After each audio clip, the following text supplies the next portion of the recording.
E aí, pessoal, vamos lá continuar nossa revisão do terceiro bimestre. Como nós vimos as principais teorias, né, ácido-base, vamos agora ver realmente a classificação dos ácidos, né, como é que eles se classificam, as principais características e outros detalhes dos ácidos e das bases.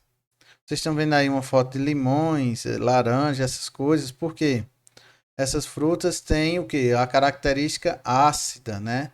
Tem ácidos nela, por isso que eu coloquei essa foto para simbolizar ácidos. Aqui são as teorias, né, que a gente viu na aula passada, dos teóricos, todos, né, falando suas teorias sobre o que era ácido. E eu tenho outra característica interessante trazer aqui também. O que os ácidos, além disso tudo aqui, né, cada um foi evoluindo o conceito de ácido, cada um teórico. O que é que eles fazem também, né? Características mais macroscópicas. Eles desidratam a matéria orgânica, colocar uma matéria orgânica, por isso que precisa se ter muito cuidado para manusear um ácido, sempre com luvas, com materiais apropriados, EPIs apropriados. Por quê? Porque matéria orgânica é nossas mãos, né? Nós somos organismo vivo. Então, se um ácido forte pegar na sua mão, provavelmente ele vai começar um processo de desidratação, ou seja, vai corroer, né? Deixa o incolor a fenolftaleína, que é um indicador, né, de ácido, a gente vai ver isso mais na frente.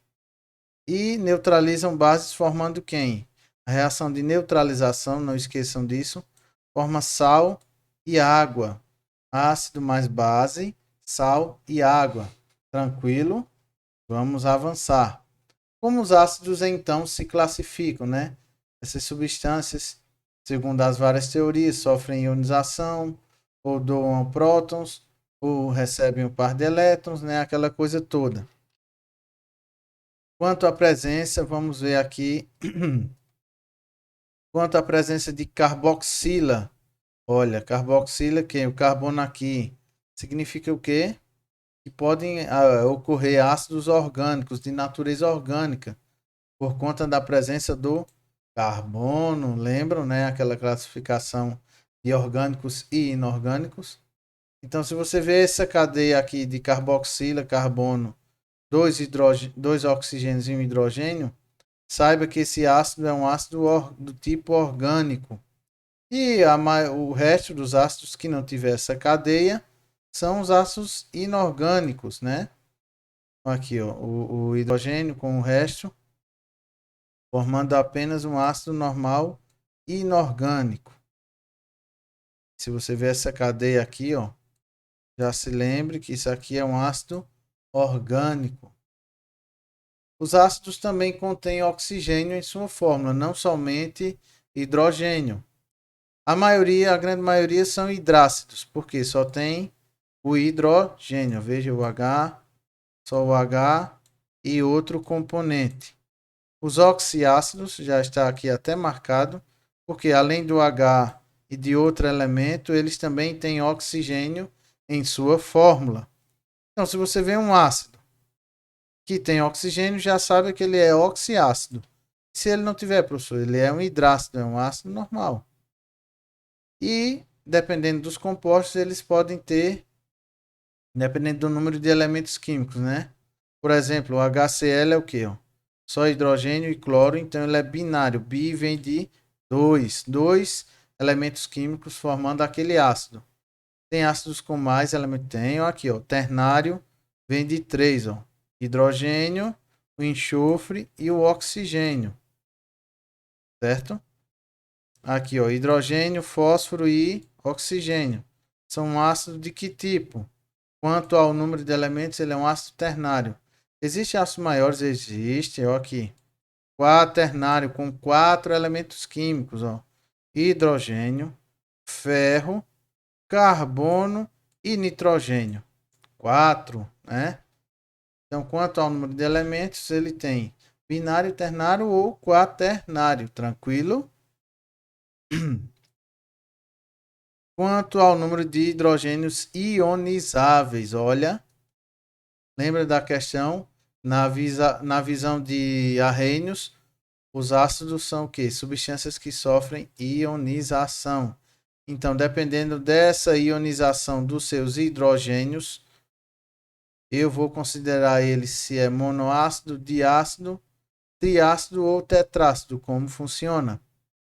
Monoácido, ele tem um hidrogênio só em sua fórmula, né, que consegue se ionizar com a água, lembra? Se junta com a água. Desse aqui, só um é ionizável, né? Tem três, mas só um é ionizável.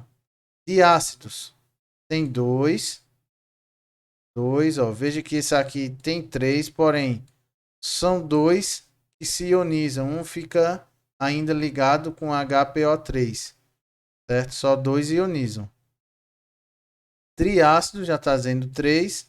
Tem três ácidos e esses três se ionizam na água, né? Ó, 3, H3, tri. H2, di. E aquele ácido que a gente viu, H4, os quatro hidrogênios dele se ionizam com a água, se juntam com a molécula da água.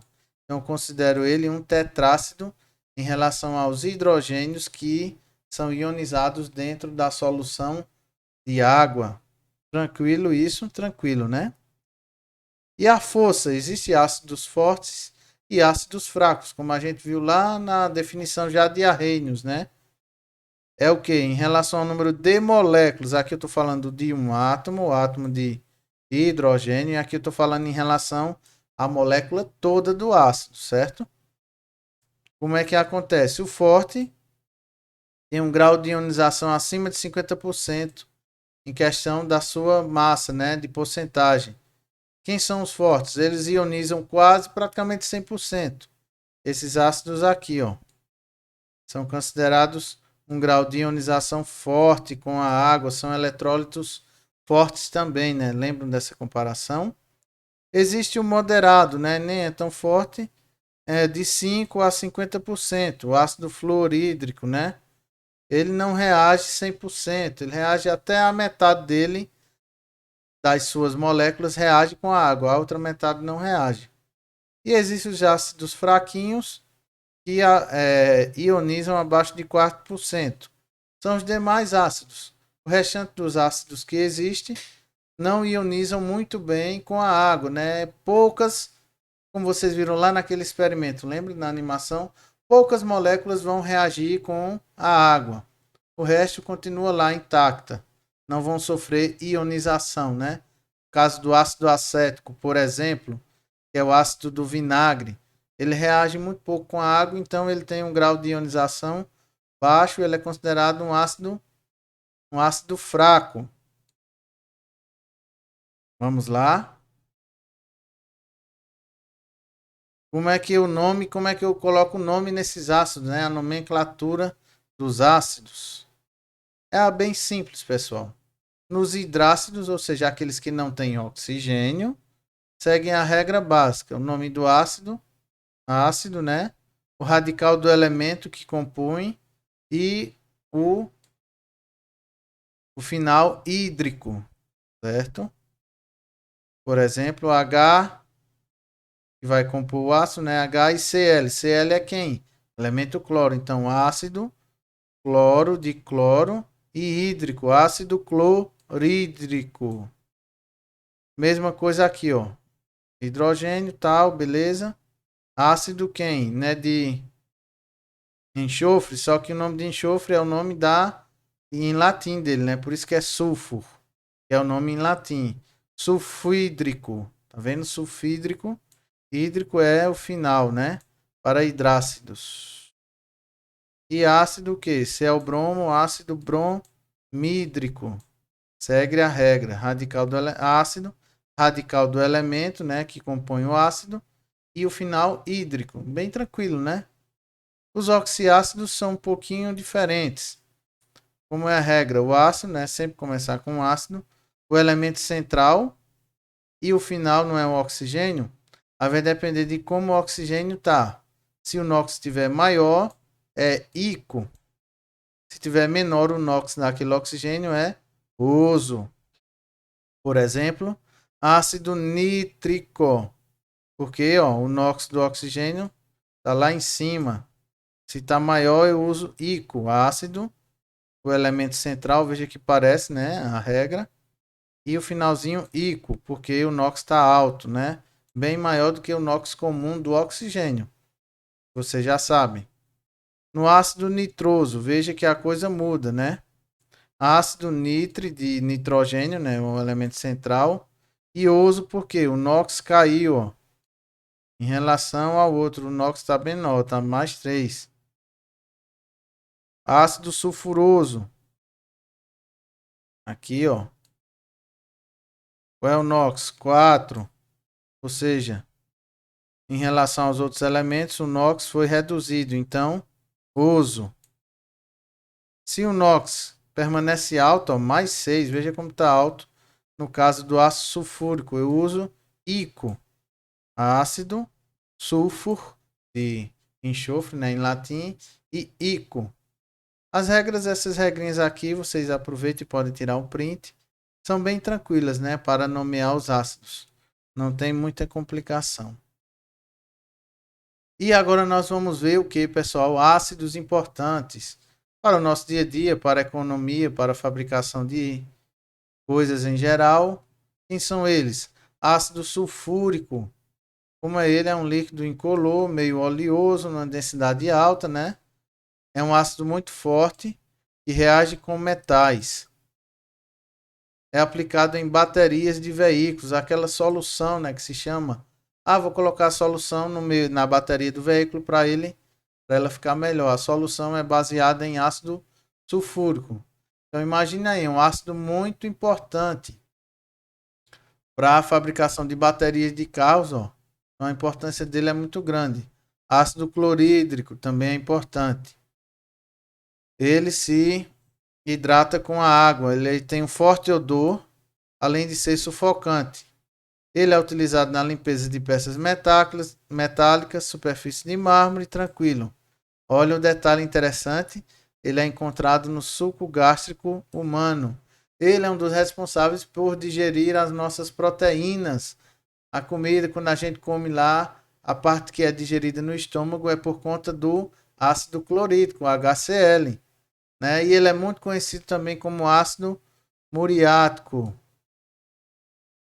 Alguns indicadores de desenvolvimento econômico de um país são baseados nesses dois ácidos, na produção deles. Se o país produz muito, esses dois ácidos quer dizer que ele é bem economicamente. Veja que interessante, né? Os ácidos. O ácido nítrico, quem é esse camarada? É um líquido incolor fumegante ao ar, ou seja, muito volátil, né? E ataca violentamente tecidos animais e vegetais, ou seja, pegou na pele e sai queimando tudo. Muito cuidado ao manusear, né? Produzindo manchas amareladas. É muito usado em química orgânica para a produção de nitrocompostos, ou seja, eu uso na química orgânica, por exemplo, na celulose do papel, né? E é para fazer o papel, eu faço outro composto que serve para fertilizantes ou até explosivos. Então a base deles, veja que é um economicamente muito importante esse ácido nítrico também. Ácido fosfórico é um líquido bem grosso, né? Parece um óleo, um xarope, né? Conseguido pela oxidação do fósforo com ácido nítrico. Veja que aqui é uma mistura, né? É utilizado onde? Indústria de vidro, preparo de águas minerais, nos refrigerantes de cola, ou seja, na Coca-Cola, nós estamos consumindo teores de ácido fosfórico, sim, né? São utilizados também como adubo, né, em preparação de fertilizantes também. Então, por isso que as pessoas recomendam não se tome volumes exagerados de Coca-Cola ou qualquer outro refrigerante por conta, ó, dessa presença de ácido fosfórico, né? Muito bem, esses são os ácidos mais importantes. Vamos ver agora as bases, né? Como é que elas se apresentam. Aqui uma fotozinha de um sabão, né? Um ícone das bases, né? O sabão. Aqui tem o que? Os conceitos que nós já comentamos sobre base, né? Dos teóricos. Vocês podem tirar o velho e bom print, que caracteriza outras coisas macro das bases, né? Tem um pH superior a 7. Em altas temperaturas desintegram-se. Como é que elas reagem com a solução de fenolftaleína? Deixa rosa. E uma das características principais é o que? Neutralizar os ácidos, formando sal e água. Veja que ácidos e bases, eles têm muito essa conexão, né? Vamos conhecer mais como é que se classifica uma base. Considerando todas as teorias, né, de doação de prótons, doação de par eletrônico, recepção, ou a dissociação iônica de arreinos. Juntando isso tudo, vão ser as bases, como é que elas se classificam. Quanto à composição, né? Como é que elas se compõem? O OH é sempre do lado direito da fórmula, por último. Sempre tem metais e são por ligações iônicas, uma base, né? Veja que interessante, os ácidos são feitos por ligações covalentes, as bases por ligações iônicas. Veja a diferença bem estrutural dos dois, né? São sólidas, né, em temperatura ambiente, por exemplo, a soda cáustica. Temos uma exceção aqui, né? A amônia, aqui, certo? Cloreto de amônia. E os ametais, bases com ametais fazem o que? Ligações covalentes. Sempre tem a exceção, né? Como é o grau de dissociação iônica? Lembrem daquela classificação de Arrhenius. Os ácidos sofrem ionização. Não esqueçam disso, pessoal. E as bases sofrem dissociação, pois elas já são iônicas. Apenas eu vou separar aqueles íons um do outro, só isso. Então, os hidróxidos, as bases fortes, né, são hidróxidos dos metais alcalinos, do grupo 1 e do grupo 2, alcalinos terrosos. Eles são os que formam uma base forte, ou seja, eles se dissociam praticamente 100% na presença de água. Eles se separam. Isso torna ela uma base forte, um eletrólito forte também, como a Arrhenius já previa. E existem as bases fracas também. Nesse grupo, né, o restante das bases, o que é que acontece? O hidróxido de amônio, por exemplo, isso aqui, ó, e as demais bases, veja que o hidróxido de amônio por ligação covalente, né? E as demais bases são fracas, ou seja, elas não se dissociam em água. É a mesma coisa que eu posso visualizar que elas não se misturam direito com a água. São bases solúveis, algumas são bem solúveis e outras insolúveis. A gente vai ver como é que funciona isso aqui. Veja só.